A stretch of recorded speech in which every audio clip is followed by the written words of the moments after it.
Okay. Before we have our quiet time, let's all get on the same page. If you're in the Sparkly book, it's page 386, a new section entitled Illusion and Reality of Love. In the second edition, it's page 337, The Illusion and Reality of Love. In the first edition, page 313, The Illusion and Reality of Love. If you're reading from the ACIM, it's page 162, same new section. And if you're reading from the CIMS edition, it's page 324.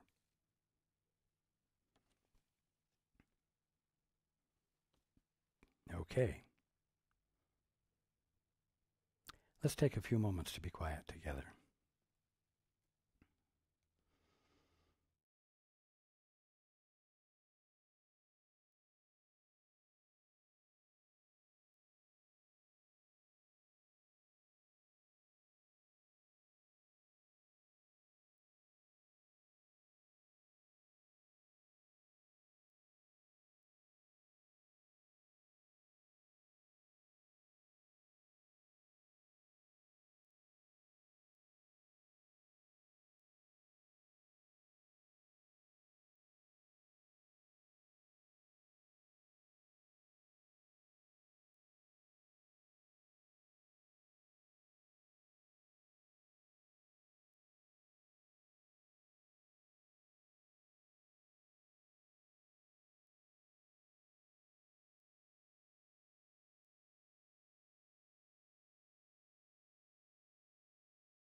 Good evening.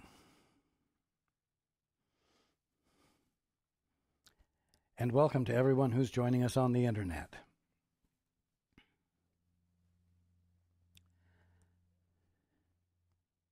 Good evening, you holy sons and daughters of God.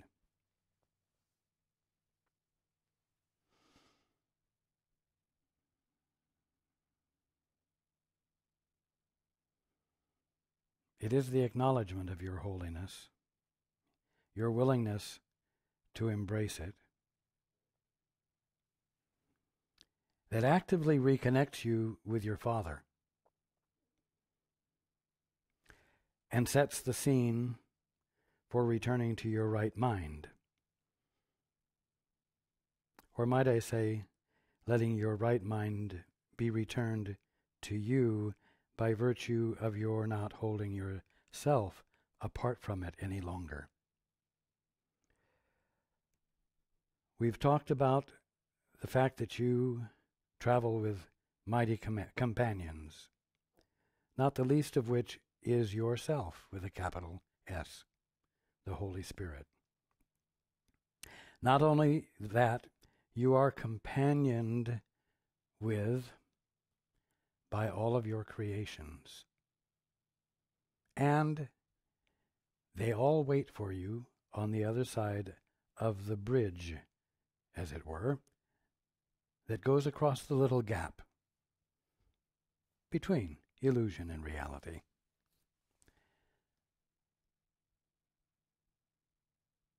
In fact, they are mighty enough that they constitute an attraction that will help bring you across the bridge once you have decided to bring the necessary amount of self-discipline and determination to cross it and follow through with commitment. Now, there's a reason you're not on the other side of the bridge right now. And in order to cross the bridge, you're going to have to look squarely at it so that you may release it. Because it is the energizing, the reinforcement of it that has kept you ignorant of your Father and of yourself.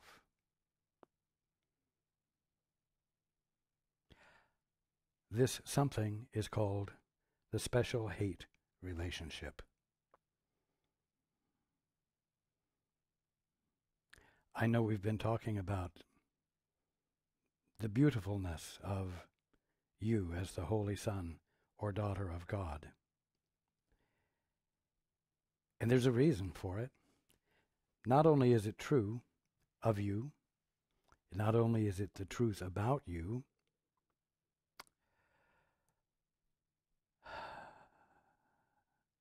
the knowledge of it is what gives you the impetus, as it were, to reach for it, to be willing to re-embrace it. Now, there is only one special hate relationship. And you're likely to be surprised at who it's with. It's with God. Strong words?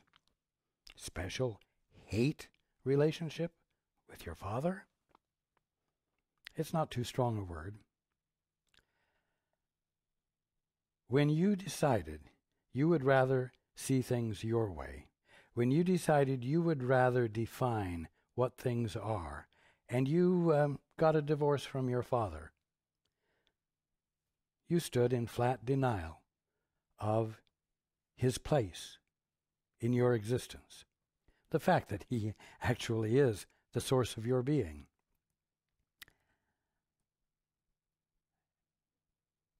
You also separated yourself from your birthright,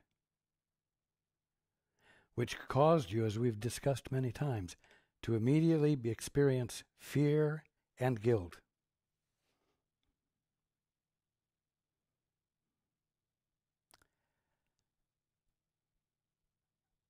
Now,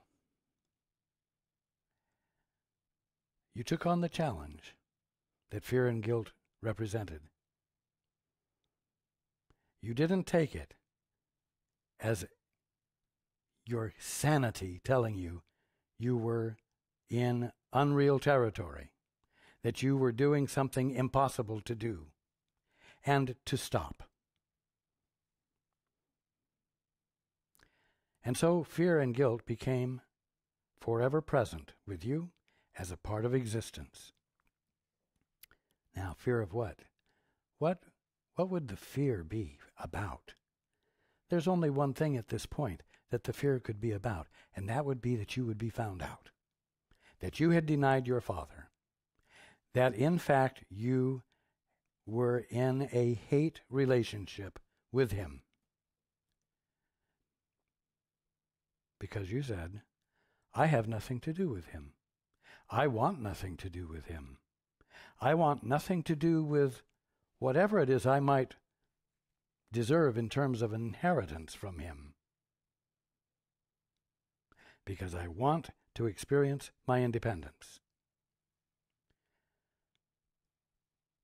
When you're in denial of your source, and subsequently in denial of who you are because you lose the direct experience of who you are and your divine birthright, that is an act of hate. Self-denial is the most intense form of delusion. and it has negative effects.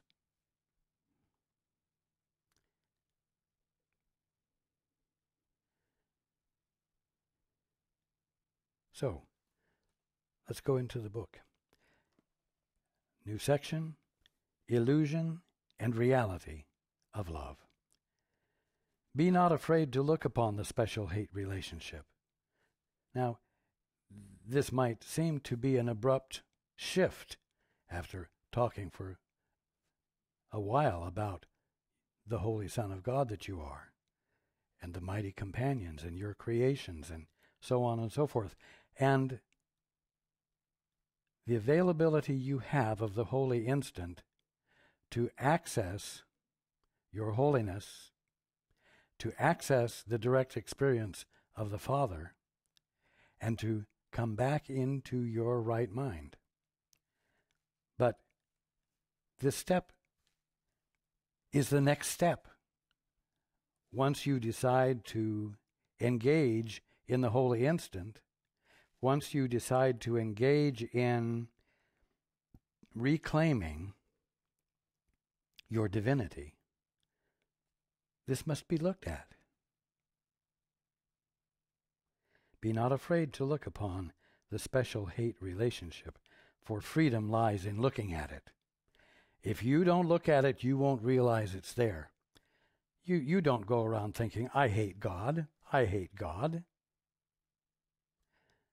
But the fact that you won't let God direct your paths on an ongoing daily basis in every instance is a demonstration of the fact that you're in an oppositional relationship. It's that simple.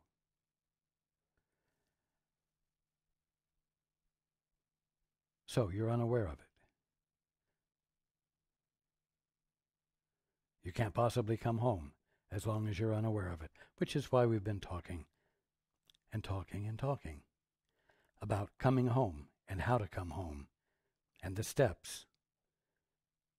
And now we've come to this place where the step is to acknowledge that you are a holy Son of God. Well, this experience of dissonance caused by fear and guilt cause you to not like yourself. So a secondary aspect of this special hate relationship, which is the only one there is with God, is that you end up hating yourself. Once again, you think, well, as a general rule, I don't go around hating myself. As a general rule, the majority of my life, I've liked myself. It's only when I've been depressed that I haven't liked myself. But let me ask you this. Do you like yourself, you holy Son of God? Do you like yourself, you holy daughter of God? Oh, there you go again, bringing that up. Well,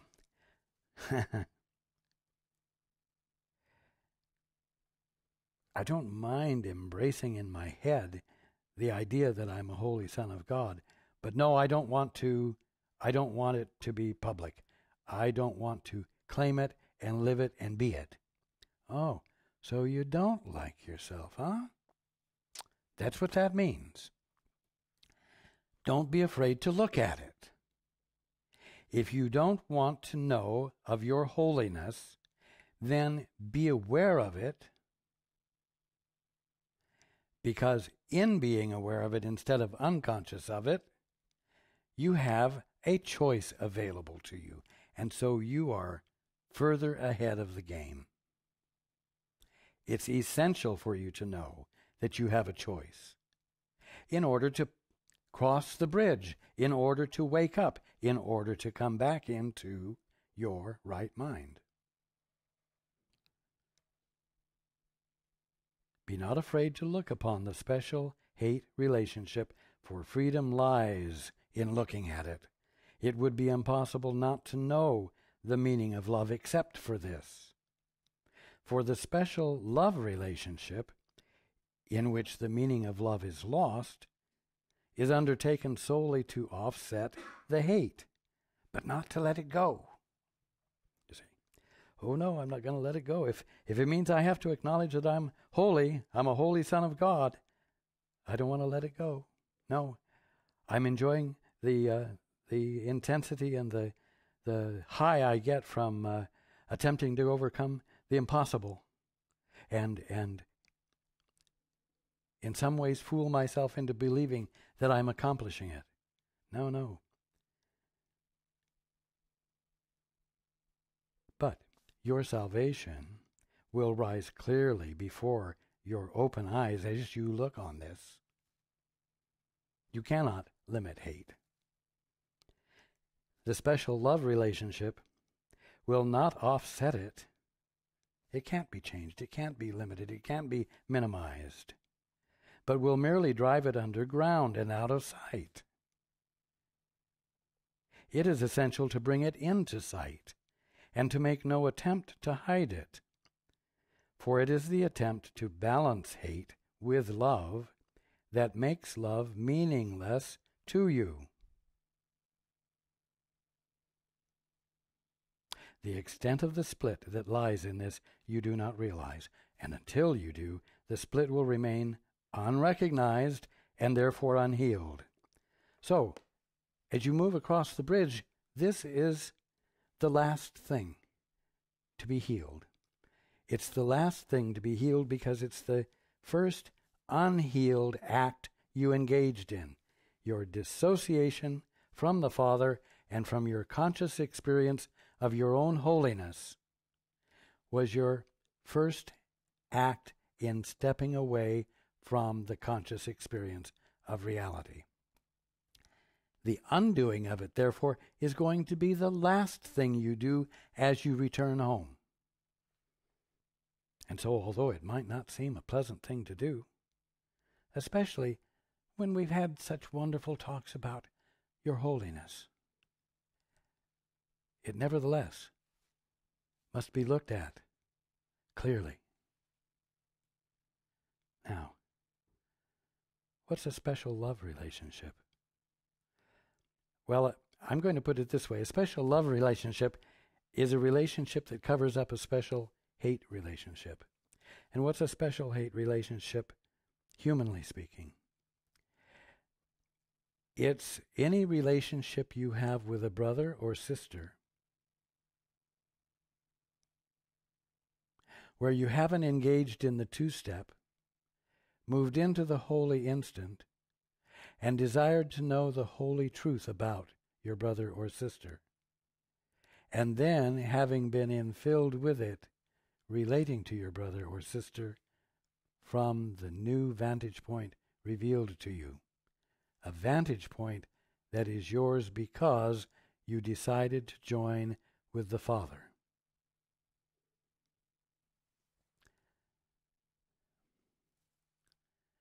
Now,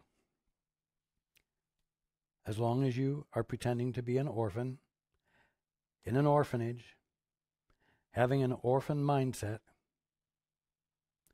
all of your relationships will be unconscious relationships. And what I mean by that is that you will be having a relationship with someone real, but you will be unconscious of who they really are. Why? Because in the orphan mindset, your brother or sister is a means to an end, not a brother or sister, not family, not someone sharing the same birthright, the same holy birthright as you. Being a means to an end, all relationships are there to be used to your benefit. And I'm going to say, to be used to help you forget the hate you're feeling for yourself.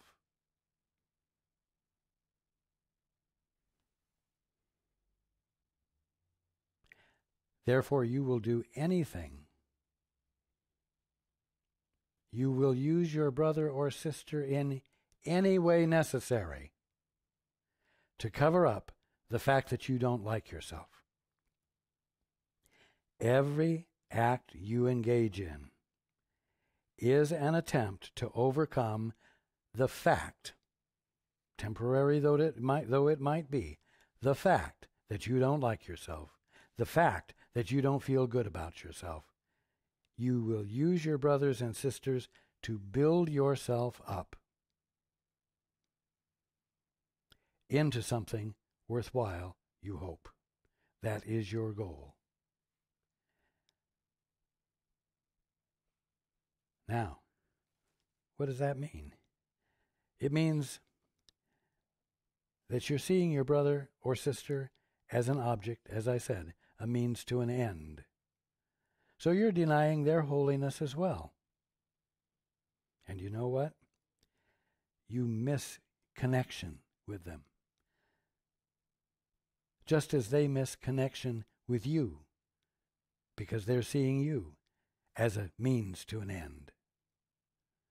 And so existence becomes a dance between people who are not connected with each other, who do the best they can to fool each other into believing that they're confirming each other's worth and integrity and value. And all the time that this is going on, not one of you have stopped to do the two-step so that you might ask of the Father, what is the truth here about my brother? Show me my brother's holiness.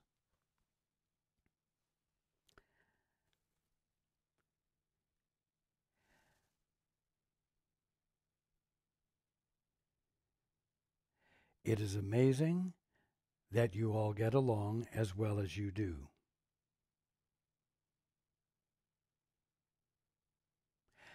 Because of the usury nature of relationships as you are practicing them.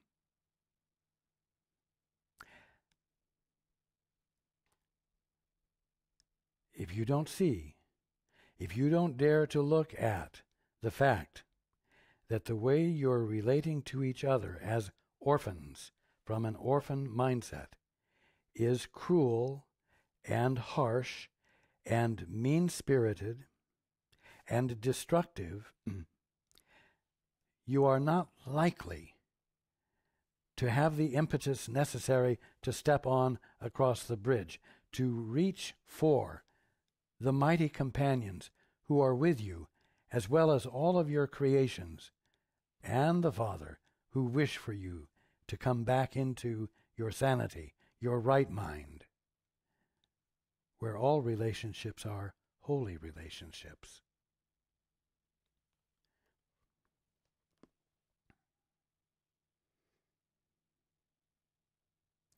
The symbols of hate against the symbols of love play out a conflict which does not exist. Well, what do you mean? The symbols of hate and the symbols of love. Well, as orphans, relating to each other as objects, you act in loving ways, and you act in unloving ways.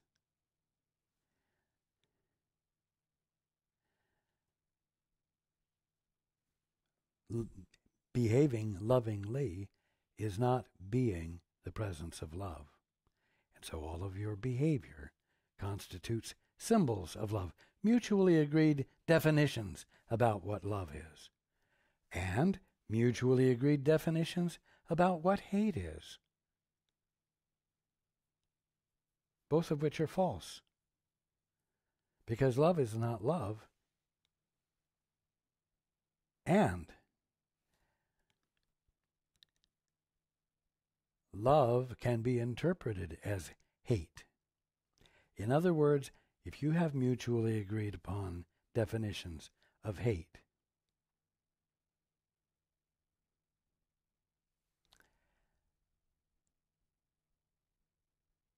and someone comes along and confronts you with the truth, the real truth about yourself, and says, you're the Holy Son of God. Come join me in the conscious experience of your holiness. Oh boy, that is an unkind thing. The one who knows the truth, standing with the Father, says, you're indulging in hate relationships. Even your special love relationship is a cover-up for your special hate relationship. You say, this can't possibly be the truth. This is a lie. You are misleading me. You are hating me. Because if I were to believe you, I would think I was insane. And the one who knows the truth gently says, but you are insane. But you are not seeing things clearly. And there is a clear way to see it. And I will show you the clear way to see it. But no, this doesn't add up with the mutually agreed upon definitions. And so it's misinterpreted.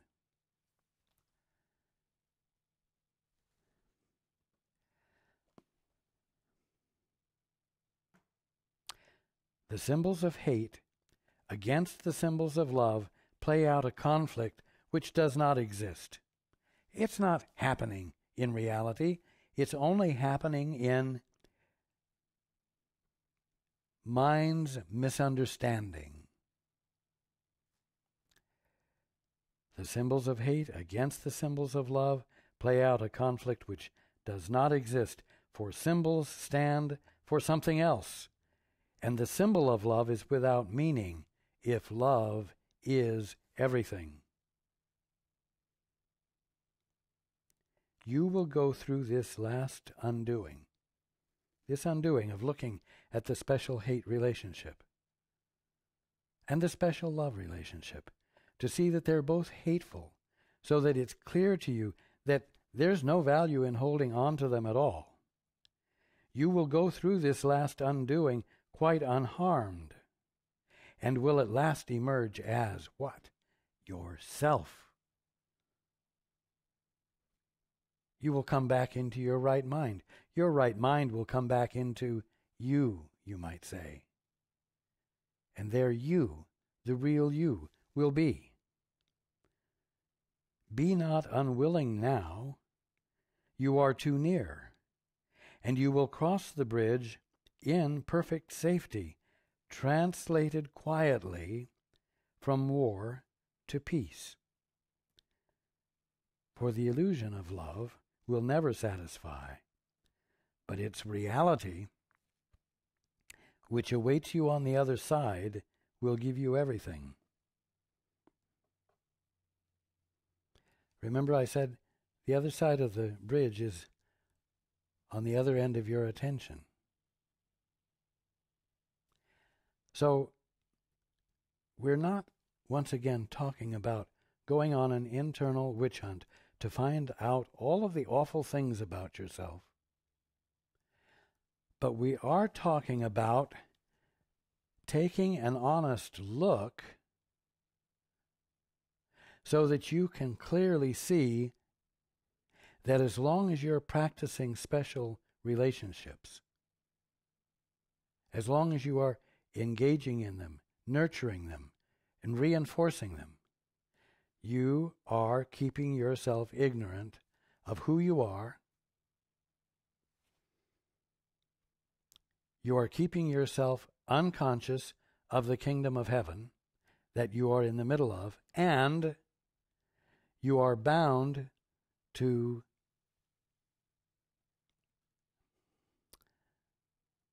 the trinity of sin, sickness, and death. If you're looking at this squarely, you'll see that it doesn't make sense, and that it is at least worthwhile for you to make a determination to cross the bridge. Now, Crossing the bridge is not a matter of growth. It's not a process of becoming anything. Remember, you are neither behind the point of perfection nor advancing toward it. You're at that point and must understand yourself therefrom. That's a journey without distance.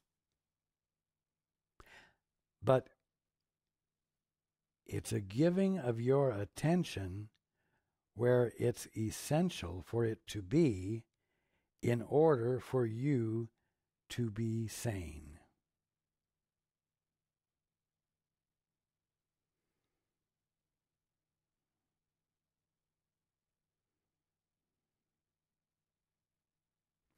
So as we read, don't imagine that this is going to be a terrible amount of work. It's going to take a long time. The holy instant, that's it. Hesitate.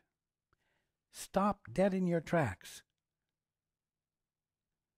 Abandon your conditioned responses.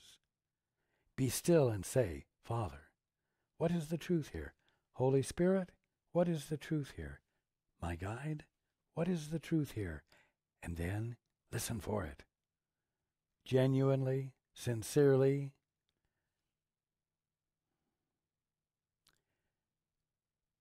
Be the presence of mind that has no other agenda than to have the truth register.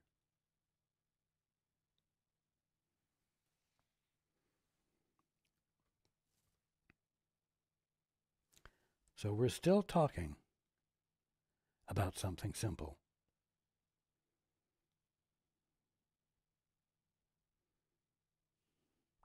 The reason you're not on the other side of the bridge is because you still like being an orphan and you don't see how awful it is. You don't see how hateful it is. You don't see how destructive it is. The destructiveness just seems to be a challenge for you to take on, with an assurance that comes from somewhere telling you that you can take it on and succeed when it isn't true.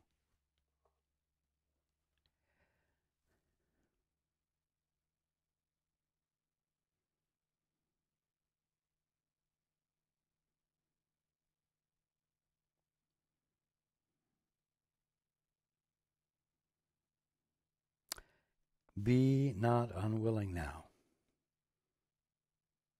You are too near. You really are too near.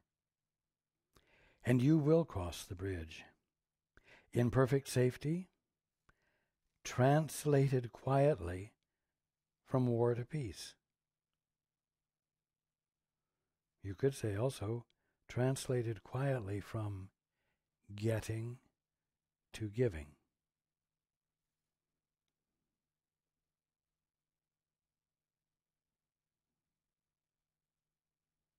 For the illusion of love will never satisfy, but its reality, which awaits you on the other side, will give you everything. On the other side, at the other end of your attention. That's all.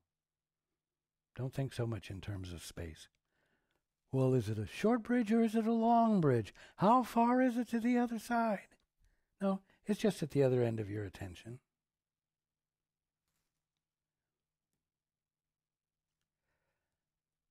The special love relationship is an attempt to limit the destructive effects of hate by finding a haven in the storm of guilt. Dramatic words, but they're just describing the state of being as an orphan where guilt and fear go hand in hand, are ever present, and seem to be the impetus for expressions of will that have the securing of safety and success as their goal. Well, seems rather reasonable to you, doesn't it? Sure. But it's not. It's a process that keeps you unconscious because it never gets you outside the orphanage. It never even suggests that you look to the horizon.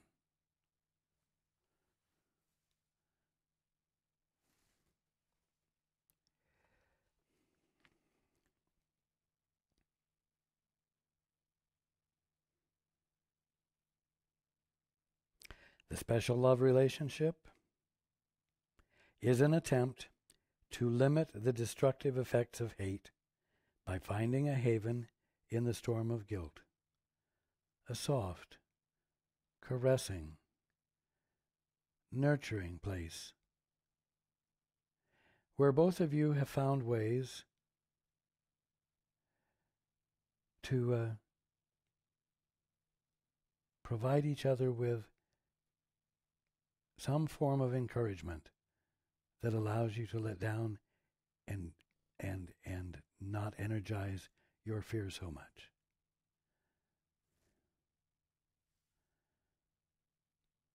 You're together to get,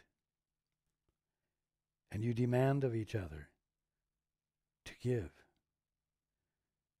Give me more, give me more. I'm nervous, I'm upset, give me more. I'm afraid, comfort me.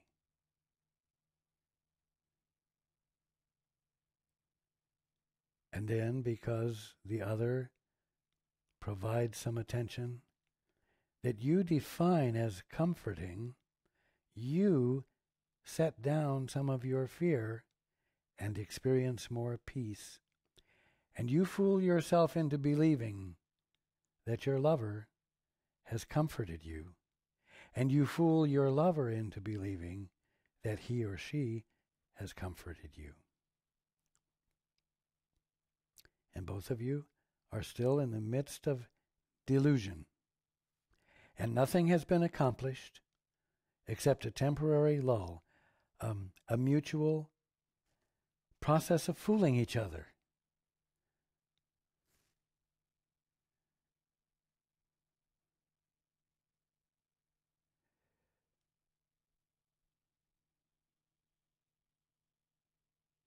The special love relationship is an attempt to limit the destructive effects of hate by finding a haven in the storm of guilt.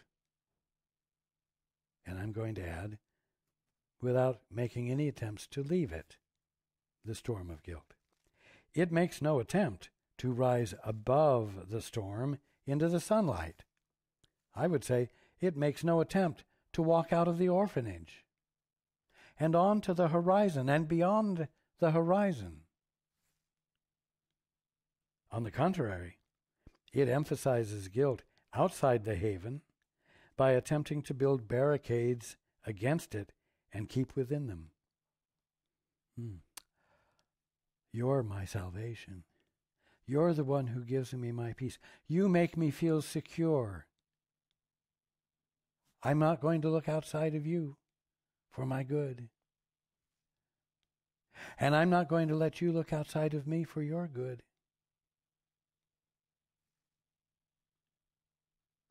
We will imprison each other in the security of the caring that we're willing to extend to each other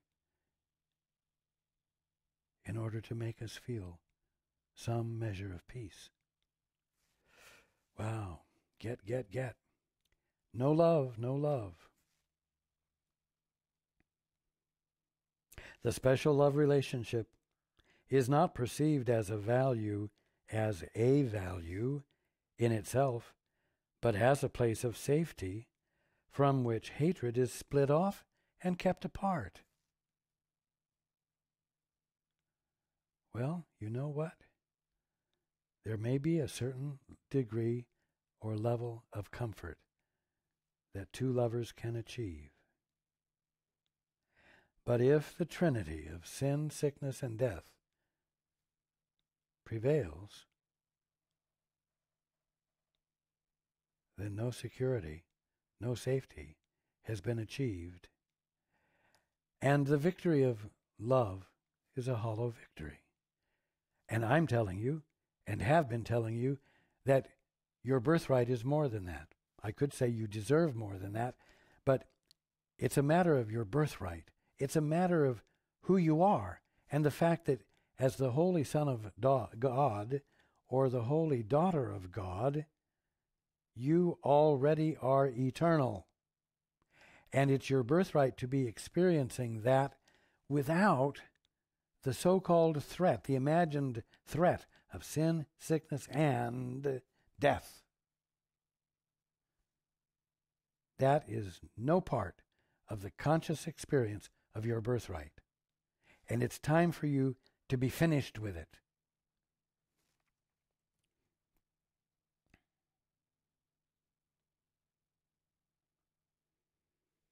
The special love partner is acceptable only as long as he serves this purpose. Hatred can enter, and indeed is welcome in some aspects of the relationship, but it is still held together by the illusion of love. Illusions holding each other together, or one illusion holding another illusion at bay. It's still insanity. It's still not your birthright.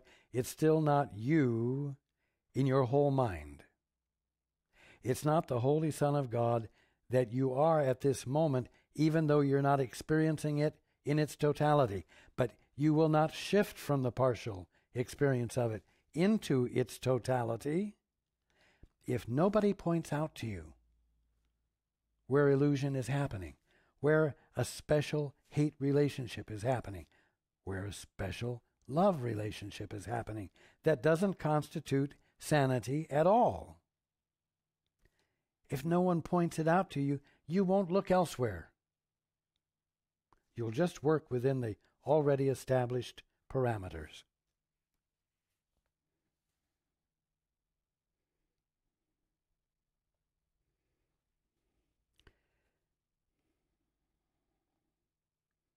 Hatred can enter, and indeed is welcome in some aspects of the relationship. After all, a little bit of it invigorates the relationship, brings some life to it, gets you closer, and after all, making up is so wonderful. Hatred can enter, and indeed is welcome in some aspects of the relationship, but it is still held together by the illusion of love. If the illusion goes, the relationship is broken or becomes unsatisfying on the grounds of disillusionment. Disillusionment simply means that the illusions you were under have been shown for what they are, illusions.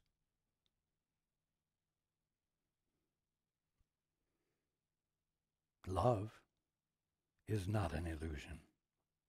It is a fact. Where disillusionment is possible, there was not love, but hate. For hate is an illusion, and what can change was never love. It is certain that those who select certain ones as partners in any aspect of living and use them for any purpose which they would not share with others, are trying to live with guilt rather than die of it. You see, you use your special relationships to find ways to live comfortably in the uncomfortable state of guilt by providing a distraction from it. We'll say a sweet distraction from it. But the sweet distraction is an illusion also. So you try to live with guilt rather than die of it. Well, here's the thing. If you didn't have the sweet illusion to make you comfortable in the experience of guilt, you would be just simply faced with guilt. Guilt is unyielding. Guilt is not, it doesn't give the benefit of the doubt. Guilt is harsh. Guilt is cruel. Guilt is mean. To live with it would be to die. But if you are willing to face it, you will realize, without the cover-up of the sweet, special love relationship, you will see it for what it is, and you will make a choice. You won't die of it, because in the face, the honest appraisal of what it truly is, you will make a choice. You will get across that bridge. You will find it justifiable to hesitate, become still, ask the Father or the Holy Spirit, what is the truth here, and become undefended enough and uncontrolling enough to let yourself be filled from some place other than your best judgments.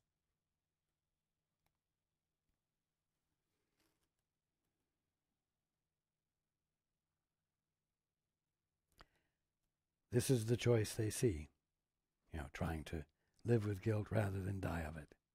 And love, to them, is only an escape from death. They seek it desperately, but not in the peace in which it would gladly come quietly to them. They seek love desperately, but not in the peace in which it would gladly come quietly to them. You see? It's the difference between getting and letting. It's the difference between controlling and allowing.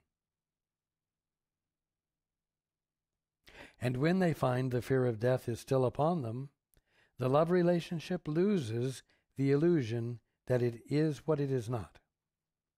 For then the barricades against it are broken. Fear rushes in, and hatred triumphs.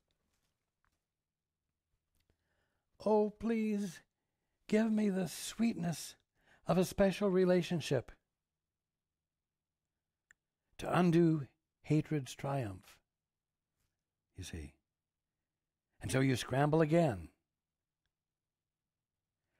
Instead of looking at it squarely and saying, there has to be another way to look at this.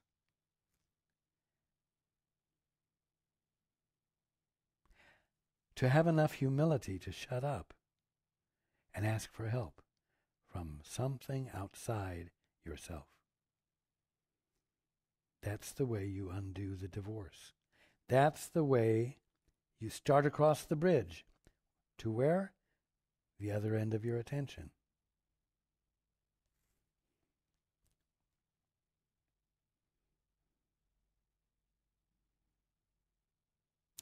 There are no triumphs of love. Only hate is concerned with the triumph of love at all. The illusion of love can triumph over the illusion of hate, but always at the price of making both illusions, meaning that you're still trapped. You're still stuck. The Trinity, sin, sickness, and death, still governs. As long as the illusion of hatred lasts, so long will love be an illusion to you. So long as the illusion of hatred lasts. Well, remember now, your brothers and sisters didn't cause the hatred you feel. No circumstances out there caused it. And not even a flaw in your character caused it. The illusion of hatred is being experienced for a simple reason. You've said, Father, I want a divorce. Father, I'm going to ignore you. Father, I am disinheriting myself, not only of all of the abundance that's mine, but I'm disinheriting myself from my awareness of who I really am. As long as that is in place, hatred lasts. The illusion of hatred lasts. As long as the illusion of hatred lasts, so long will love be an illusion to you. And then the only choice which remains possible is which illusion you prefer. Well, today you prefer a little bit of hate. Tomorrow you prefer a little bit of love. And you play both sides of the fence depending upon what it will get for you in terms of securing a so-called safety and security from sin, sickness, and death. That's a security and safety you can't ever actually have until you abandon the orphanage, until you reclaim your holiness by saying, hey, you know what? Might not be so bad to be holy, especially if I already am.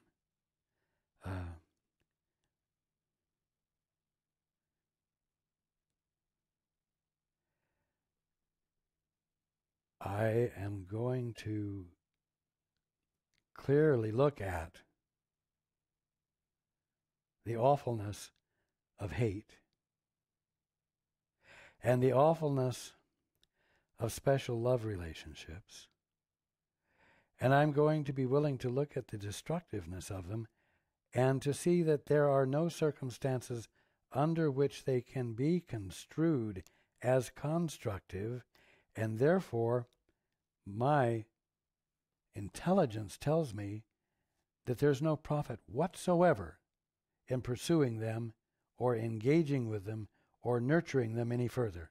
I will, with commitment and determination, cross the bridge.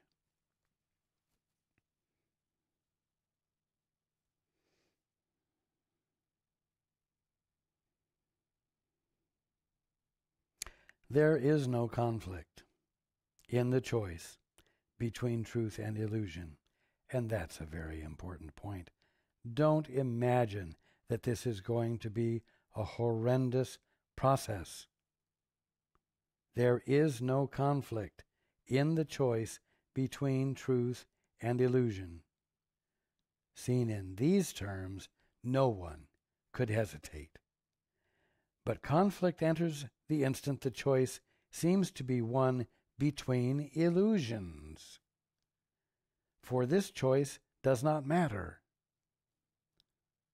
Why doesn't it matter? Because the choice has no effect.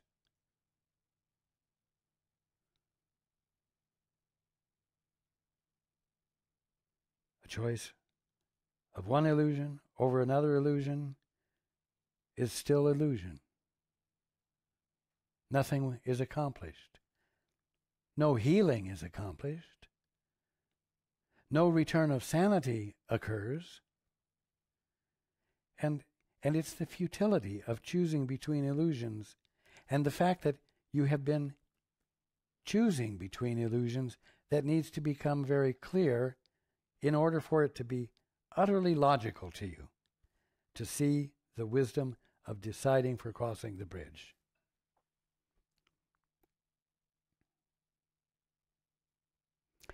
Where one choice is as dangerous as the other, the decision must be one of despair. Where one choice is as dangerous as the other, the decision must be one of despair.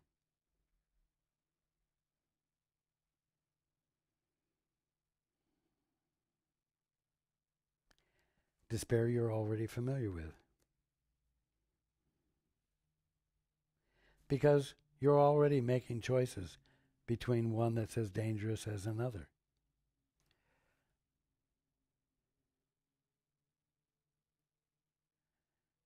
And you're ready for more than that.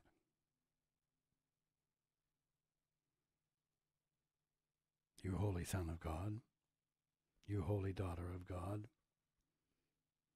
you are ready for more than that.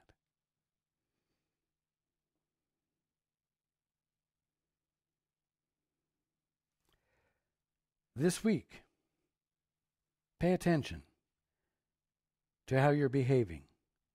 Pay attention to whether you're leveraging your brother for this, that, or the other thing.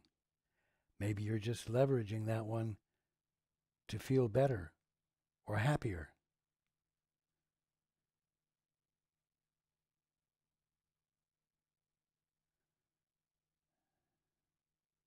Because you really care, as well as because you want to be important to that one. You want to get something out of it. Watch what kind of trips you lay on them, whether they're guilt trips or trips of honor, bestowing honor on him or her. Again, so that you can get something.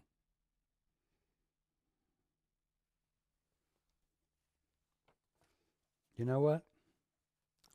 Stop looking for a Messiah so that you might give your allegiance and follow him or her.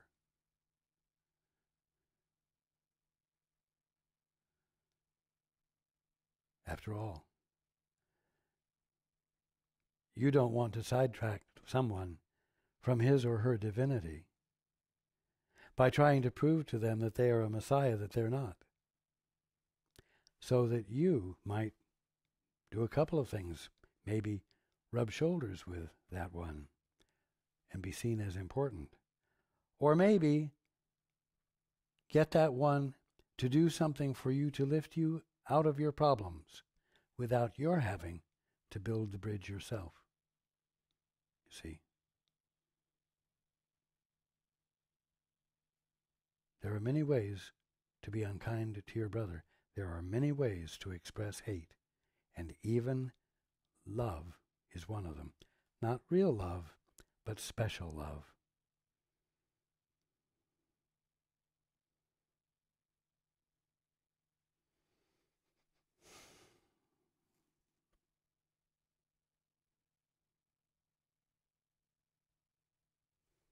Crossing the bridge is the point.